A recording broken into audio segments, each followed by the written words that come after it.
ಪ್ರಧಾನಿ ಮೋದಿ ಅಮೆರಿಕಕ್ಕೆ ಶರಣಾಗಿದ್ದಾರೆ ಎಂದು ಆರೋಪಿಸಿ ರಾಷ್ಟ್ರೀಯ ಯುವ ಕಾಂಗ್ರೆಸ್ ಅಧ್ಯಕ್ಷ ಉದಯ್ ಭಾನು ಚಿಬ್ ಬಂಧನ ಖಂಡಿಸಿ ದಕ್ಷಿಣ ಕನ್ನಡ ಜಿಲ್ಲಾ ಯುವ ಕಾಂಗ್ರೆಸ್ ಸಮಿತಿಯ ವತಿಯಿಂದ ಪ್ರತಿಭಟನೆ ನಡೆದಿದೆ.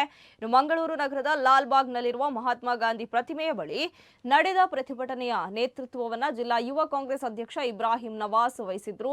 ಇನ್ನು ಈ ಸಂದರ್ಭದಲ್ಲಿ ರಾಜ್ಯ ಕಾಂಗ್ರೆಸ್ ವಕ್ತಾರ ಎಂಜೆ ಹೆಗ್ಡೆ, ರಾಜ್ಯ ಯುವ ಕಾಂಗ್ರೆಸ್ ನಾಯಕ ಸುಹೈಲ್ ಕಂದಕ್, ಡೆನ್ನಿಸ್ ಡಿಸಿಲ್ವಾ, ಸುಹಾನ್ ಆಳ್ವ ಮತ್ತಿತರರು ಉಪಸ್ಥಿತರಿದ್ದರು. ಎಫ್ಟಿನ್ ಫೈಲ್ ಹೇಳುವಂಥದ್ದು ಹಲವಾರು ದಶಕಗಳಲ್ಲಿ ನಡೆದಂತಹ ಜಗತ್ತೇ ತಲೆ ತಗ್ಗಿಸುವಂತ ನಾಗರಿಕ ಸಮಾಜ ಒಂದು ನಾಚಿಕೆಗೇಡಿನ ಅತ್ಯಂತ ಕ್ರೌರ್ಯದ ಘಟನೆ. ಪುಟ್ಟ ಮಕ್ಕಳನ್ನ ವಿಕೃತವಾಗಿ ಉಪಯೋಗಿಸಿಕೊಂಡು ಅವರ ದೇಹದ ಅಂಗಾಂಗಗಳನ್ನು ಬೇಯಿಸಿ ತಿನ್ನುವಂತಹ ಒಂದು ಘಟನೆ.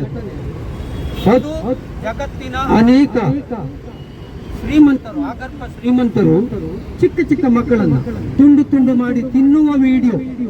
ಇದಕ್ಕೆ ನಮ್ಮ ಭಾರತ ಸರ್ಕಾರ ಹೇಗೆ ಪ್ರತಿಕ್ರಿಯೆ ಮಾಡಬೇಕಿತ್ತು?